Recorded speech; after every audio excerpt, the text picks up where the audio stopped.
Bueno, en primer lugar, muchísimas gracias por esta entrevista con el espacio de comunicación popular Voces en Lucha. Siempre comenzamos por una pequeña presentación de la persona que entrevistamos. ¿Con quién tenemos el gusto de hablar hoy? Bueno, eu sou Beto Almeida, periodista brasileño. Estou acá em Caracas desde que participei da fundação de Telesur. Eu sou membro do equipo de fundação por invitação do comandante Chávez.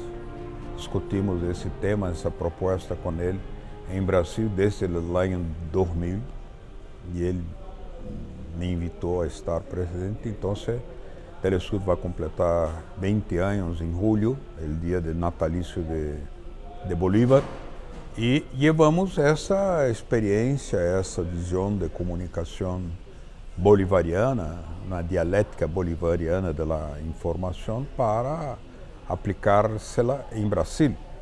E aí sou conselheiro da Associação Brasileira de Prensa, sou conselheiro também do jornal Brasil Popular, fundador do Brasil Popular, e diretor da TV Comunitária de Brasília, que retransmite Telesur en Brasilia. Vamos a hablar de esos orígenes. Cuéntenos cuál fue la motivación de la creación de Telesur.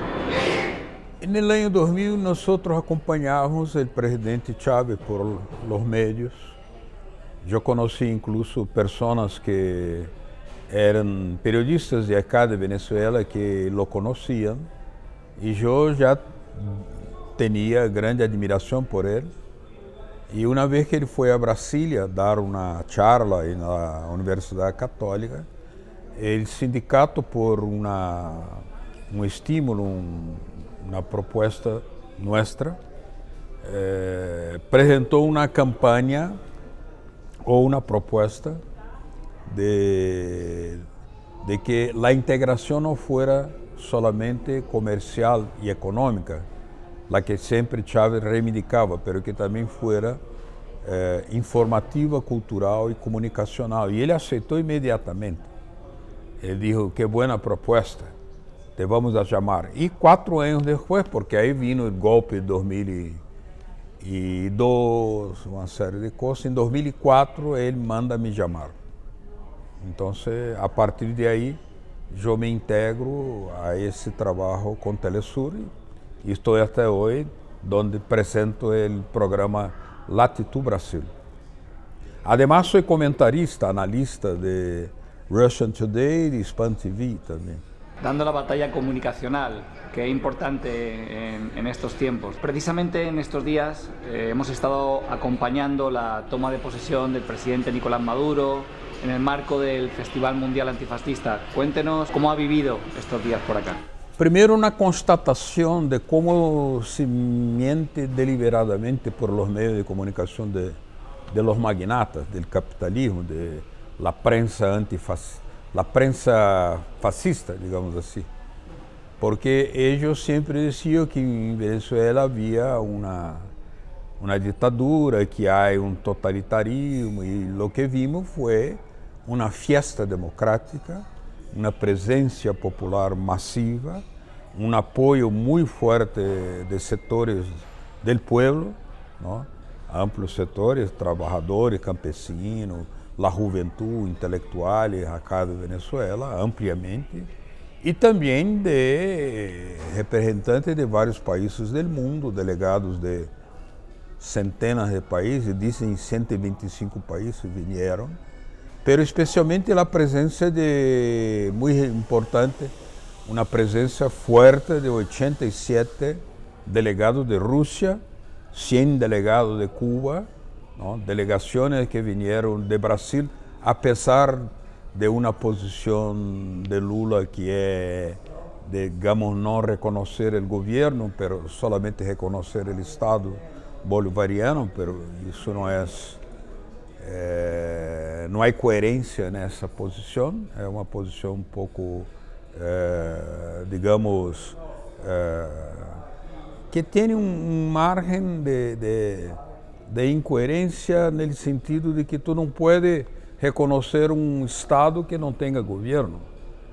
Por exemplo, o Brasil não reconhece a República Árabe Saharaui.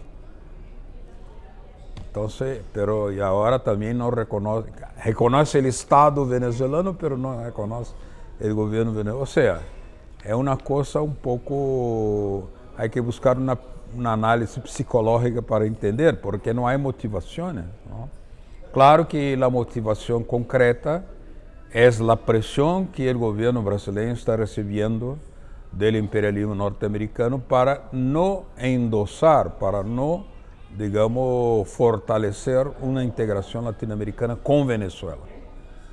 O sea, separar Venezuela, aislar Venezuela. Esa es la idea.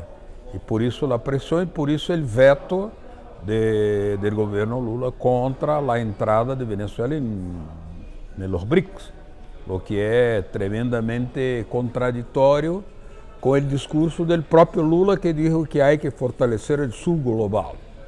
¿Cómo se puede fortalecer el sur global? Excluyendo a Venezuela. Lula dijo, tenemos que hacer un sistema, una arquitectura política inclusiva, pero sin Venezuela. No. Aislar el sur global de la mayor jazida, maior manancial petroleiro do mundo é uma contradição em si mesma. Claro que há um pensamento hoje em Brasil, porque Brasil venia de presidir o G20 e agora está presidindo o BRICS. Evidentemente que há um espaço, uma diferença abissal entre uma coisa e outra, porque el G20 están los que hacen el mundo unipolar y en los BRICS están los que quieren el mundo multipolar. Lula quiere, en su discurso dice que defiende el mundo multipolar, lo que es una línea de pensamiento que tiene identidad absoluta con la visión bolivariana de las cosas. O sea, podemos decir que Bolívar ya era por un mundo multipolar en su época, ¿no? Y que después con Chávez, cuando está en el libro azul de Chávez, cuando él propone crear una otra arquitectura mundial, un polo absolutamente, digamos, independiente y aislado del mundo concentrador del neoliberalismo del capital. Entonces nosotros observamos que es necesario discutir muy adentro de Brasil para influenciar en una corrección de la política del gobierno Lula. Y creemos que es posible porque el propio Lula tuvo que recibir por la primera vez públicamente una declaración de Putin diciendo no estoy de acuerdo contigo, Lula, sobre Venezuela. Y recomendó que los dos países dialogaran. Entonces creo que hay un espacio para una revisión y el silencio de Lula en ese momento creo que es una especie de inicio de un proceso de cambio de ruta que creo que el movimiento popular, el propio PT que reconoce la victoria de Maduro, vino acá, está presente acá, estuvo en el foro de São Paulo, que se realizó esses días. El propio PT no está de acuerdo con la posición del gobierno Lula. Se viene trabajando en la creación de una internacional antifascista. ¿Cuál es la importancia de una nueva internacional con ese apellido antifascista en estos tiempos? Desde Karl Marx se planteó la necesidad de una organización internacional de los pueblos, ¿no? De los trabajadores, pero de los pueblos. Es claro que hay matices distantes, diferentes de lo que quería Karl Marx, pero el principio es que la lucha es mundial. La lucha contra el imperialismo es mundial. Y hay que identificar el neofascismo o el neonazismo hoy con el imperialismo, es la misma cosa. Son los países de la Unión Europea, de la OTAN, que practican un fascismo absoluto. Aliás, el comandante Fidel Castro dijo que la humanidad iba a enfrentarse otra vez con una guerra contra el fascismo y que de esta vez el fascismo vería disfrazado de una capa democrática.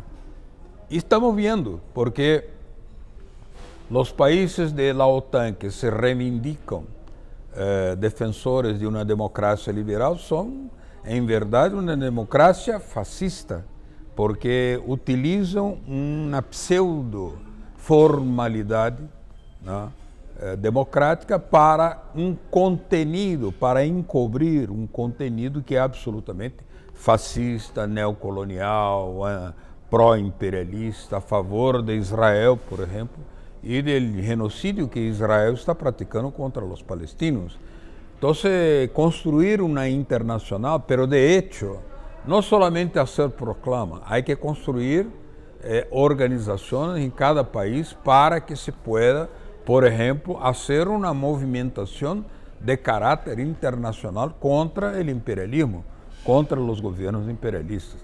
Então, esta internacional, aliás, Chávez já havia convocado na internacional em los anos 2010, 2011, ele havia proposto a quinta internacional, que era dentro do espírito de Karl Marx, de Lenin, não?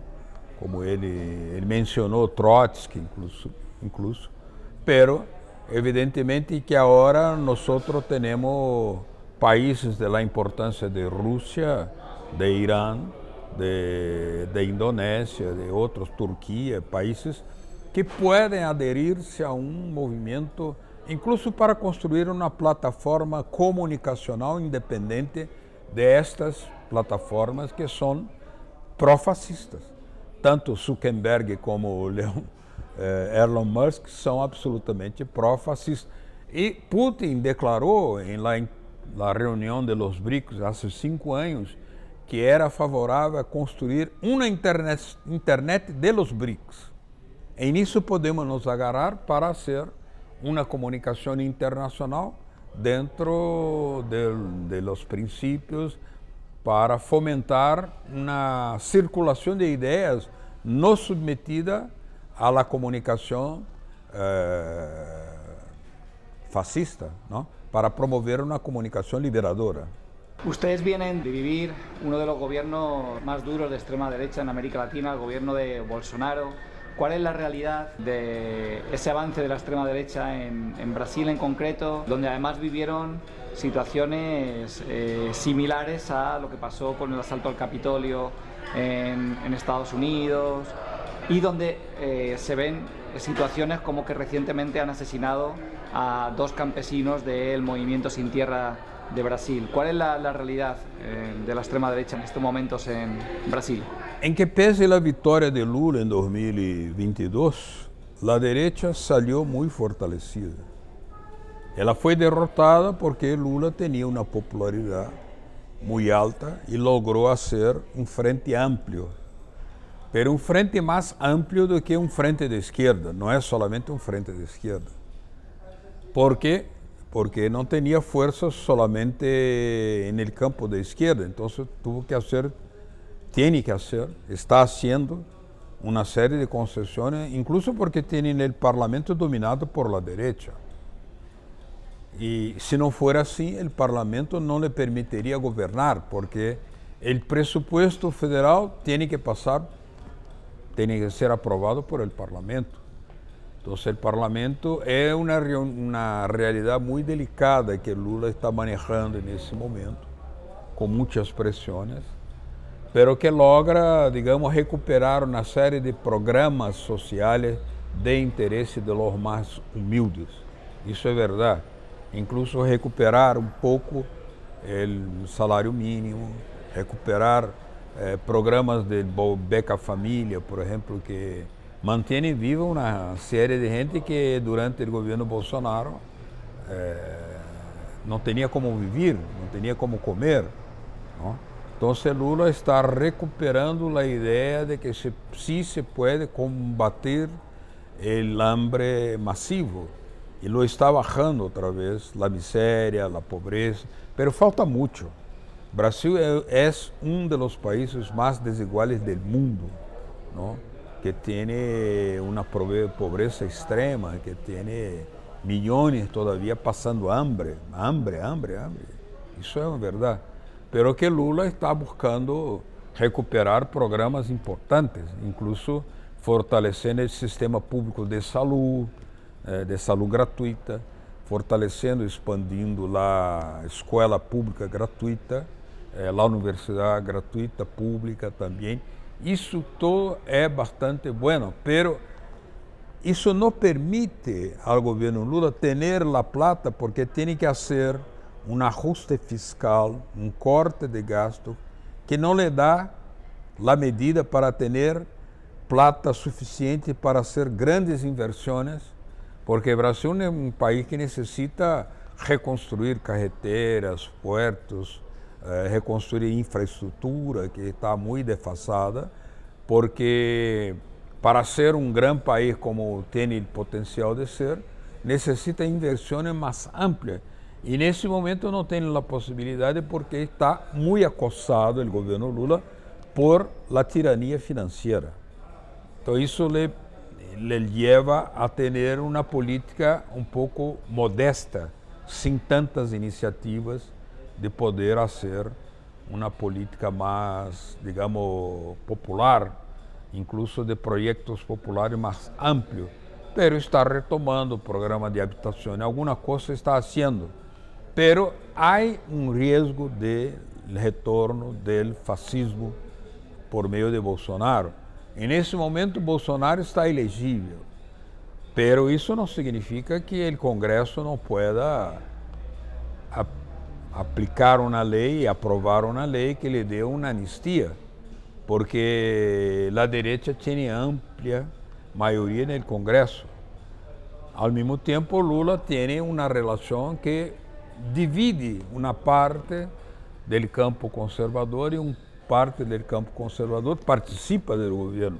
Isso lhe dá um margem de respiro para poder governar, incluso. Pero é uma situação muito delicada. Não temos uma maioria parlamentar que dê folga a Lula, lhe dê ampla condição a Lula de inversões amplas, por exemplo, na reforma agrária, que não avança.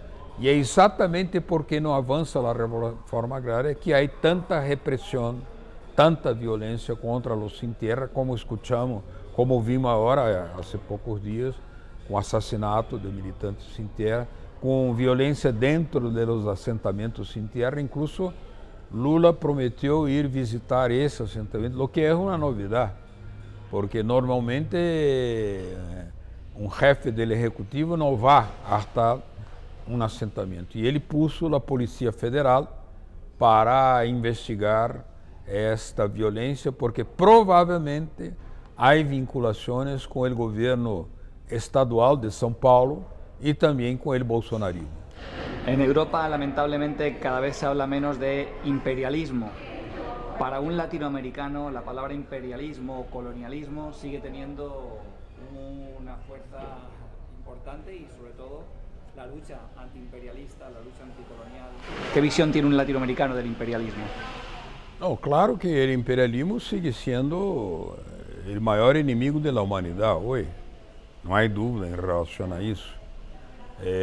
Lo que passa é que em Brasil tu tem que analisar as condições, porque Lula foi obrigado a fazer uma aliança um pouco mais ampla com setores incluso do empresariado, que não é, digamos, tem contradições com o imperialismo, com as empresas multinacionais, mas não é exatamente um inimigo ideológico do imperialismo.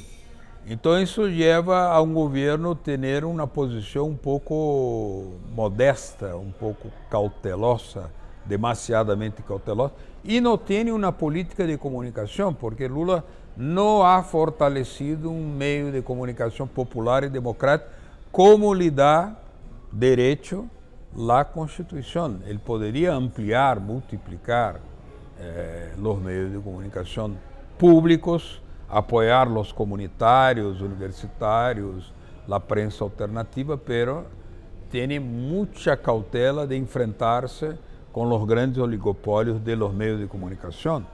E esses oligopólios estão fazendo uma campanha direta. Incluso Elon Musk e Zuckerberg diciendo que en Brasil hay tribunales secretos, ¿no? Bueno, la Suprema Corte, el Tribunal Federal ya ha suspendido la empresa de Elon Musk por un tiempo, pero ahora volvió a hacer su campaña de desestabilización del gobierno Lula porque evidentemente es muy simpatizante de Bolsonaro. Aunque Bolsonaro no pueda reelegirse, siempre hay un bolsonarista de plantón para sustituirlo. Hay que tener mucho cuidado con eso.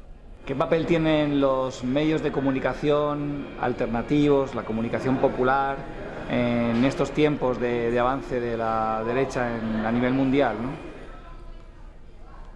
Tiene una importancia relativa, así, en el sentido de que hace un trabajo pedagógico importante, de no permitir el silencio absoluto, pero no tiene grande alcance. Hay que ser claro, es muy marginal. O sea, hoy, incluso por una limitación del gobierno Lula, el pensamiento comunicacional progresista está muy arrinconado en pequenos setores da sociedade. Necessitamos ampliação, necessitamos uma aliança com o setor público da comunicação para fazer um discurso mais amplo. Le dou um exemplo. A TV Brasil, que é a TV pública, ela tem visibilidade muito pequena em todo o território nacional, que é amplo, não? Tem visibilidade em Brasília, em Rio de Janeiro, pero poderia instalar em los 27 estados, 27 províncias, digamos, geradores para tornar-se uma televisora que haga uma disputa com a direita. Isso é uma possibilidade que Lula não tem que pedir permisso ao parlamento, não, isso depende de uma decisão do executivo. O sea, poner la plata, y es una plata que es mucho menos recurso do que Lula hoy oferece en publicidad para la TV Globo, que es la principal televisora de la derecha. Entonces, esa es una contradicción, ¿no? Con 527 millones de reales poderíamos tener una TV Brasil verdaderamente visible en todo el Brasil, en todo el territorio nacional. Hoy no lo es. Pero a TV Globo sim é visível em todo o território nacional, incluso utilizando recursos públicos que lhe dá a Secretaria de Comunicação do governo Lula. É uma contradição isso. Siempre que gobiernan las instituciones un gobierno progresista de carácter ambiguo, como es el caso de Lula en estos momentos, por lo que está describiendo, el movimiento popular tiene una relación complicada, difícil. ¿Cuál ve usted que son los retos del movimiento popular brasileño en estos momentos? Tiene que tener una inteligencia táctica, o sea, las críticas que se pueden hacer, que pueden ser hechas al gobierno Lula no deben ser críticas demolidoras, deben ser críticas de apoyo crítico para proponer a Lula a hacer avanzar, como estoy dando aqui exemplo na área da comunicação, por exemplo, ampliar os recursos financeiros do Estado para a reforma agrária, Isso é necessário hacerlo e é possível, pero digamos, nada impide Lula, o governo Lula, de fazer uma cruzada nacional contra o analfabetismo, como está sendo Honduras nesse momento, como se hizo acá em Venezuela, ¿no? Acá se erradicou o analfabetismo, em Honduras está prestes a erradicar-se o analfabetismo, pero no Brasil não há nem sequer uma campanha para a alfabetização animal. Isso depende, pero os movimentos sociais, sindicatos, podem fazer uma campanha que aí não significa contra Lula, sim apoiando Lula, empurrando-lo para que vá mais adelante. E as críticas que devemos fazer são em aspectos pontuais, como, por exemplo, a negativa de Lula em reconhecer o direito de Venezuela a ingressar nos BRICS. Isso el MST criticó, muchos movimientos nosotros criticamos, ¿no? El apoyo a los BRICS, por ejemplo, é algo que pode ser muito mais amplo, porque Brasil está dentro dos BRICS, pero parece que está sem toda a carga, a vontade, não tem tanta vontade. Está dentro dos BRICS, pero mirando o G20, algo assim mais ou menos, digamos, não põe toda a energia que pode poner, incluso porque em los BRICS puede apoyarse en los bancos de los BRICS para financiar proyectos indispensables e inadiables de Brasil, de construção de casas. Brasil todavía tiene 30 millones de brasileños que no beben agua limpia, beben agua podrida. Isso não passa em Nicarágua, por exemplo, que tem 95% del agua potável, tem 95% de eletrificação em todo o país. Nicarágua é um país chiquito, Brasil um país imenso. Então, pero Brasil tem que, o governo tem que pagar um pedágio para a tirania financeira, incluso a deuda pública compromete praticamente metade do orçamento federal, do presupuesto federal, vai para o pago da deuda pública. Isso é uma limitação imensa, porque impide que Lula pueda hacer inversiones mucho mayor en construir más hidreléctrica, más casas, más carreteras, ferrovías, por ejemplo. Brasil es un país continental que no tiene ferrovías. Es un absurdo eso. Retomando la cuestión de la comunicación, ¿qué le diría a los movimientos populares? ¿Cuál es nuestra tarea para avanzar en la cuestión comunicacional frente a estos grandes monstruos? Nosotros propusimos aquí que se apoyara la propuesta de Vladimir Putin de construir una Internet de los BRICS. Isso abriria a possibilidade de não depender de las plataformas fascistas de Zuckerberg, Elon Musk e Bill Gates. Então, isso primeiro. Segundo, dentro do Brasil necessitamos e podemos fazer uma unidade mais ampla, porque temos, por exemplo, uma TV pública, a TV Brasil, que pode alcançar a todo o território nacional. Nós fazemos essa crítica construtiva ao governo Lula. Há a TV de los Trabajadores, TVT, pero que tem um alcance marginal, solamente em São Paulo. E isso poderia transformar com uma campanha massiva, unindo todos os sindicatos, centrais sindicais, movimentos sociais, o MST, transformar a TVT em a maior TV cooperativa do mundo, com 50 mil, 100 mil associados cooperados, pagando a mensalidade, para ter sucursales por todo o país, para fazer uma comunicação com documentais, com noticeiros, com vida cultural, artística, completamente livre do nível de basura que há em la televisão comercial, que é praticamente uma tirania mediática submetida, además, à tirania financeira. Ou seja, é possível construir, pero para isso falta uma unidade do campo progressista, incluso com o próprio governo Lula, que teme um pouco, tem um temor de fazer uma confrontação com os magnatas de los medios de comunicação. Para acabar, nosotros siempre preguntamos qué es la dignidad para la persona que entrevistamos, qué es la dignidad para Beto Almeida. La dignidad era hacer la revolución. Solamente hay plena dignidad haciendo revolución. Solamente hay plena libertad con la revolución que elimine la propiedad privada y su tiranía intrínseca.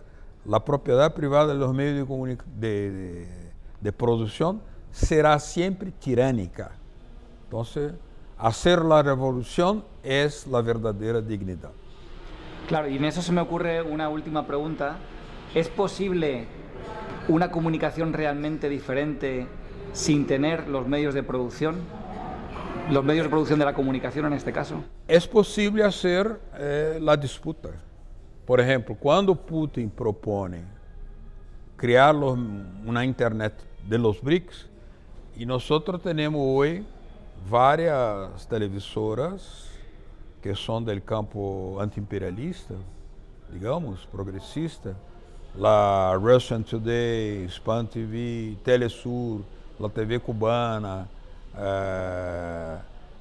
en México, en China, ¿no? Podemos hacer un formato de pool y trabajar para hacer la disputa. No seremos hegemônicos, pero estaremos haciendo uma disputa e isso terá imensa visibilidade. Imensa visibilidade. Isso sim é possível. Hacer a disputa de território, de consciência, de pelea, de narrativas e também ocupando, porque há territórios como a União Europeia que estão praticamente bajo censura hoje. Lo que fueron antes los países da democracia liberal estão bajo censura, é um escândalo. Então não permitem nem Spam TV, nem Russian Today, nem Telesur. Então nós podemos sim criar esse pool alternativo, já que um presidente como Vladimir Putin está propondo uma internet de los BRICS. Aí temos a plataforma, e tem meios tecnológicos, econômicos, há o Banco de los BRICS, há incluso medios militares que não podem ser olvidados. Muchísimas gracias. No sé si quiere añadir alguna cosa. Não, um saludo para este espaço Voces em Lucha da Espanha, um enorme prazer, um saludo fraterno e seguimos a luta por uma outra humanidade. É possível construir um outro mundo livre do fascismo e do imperialismo.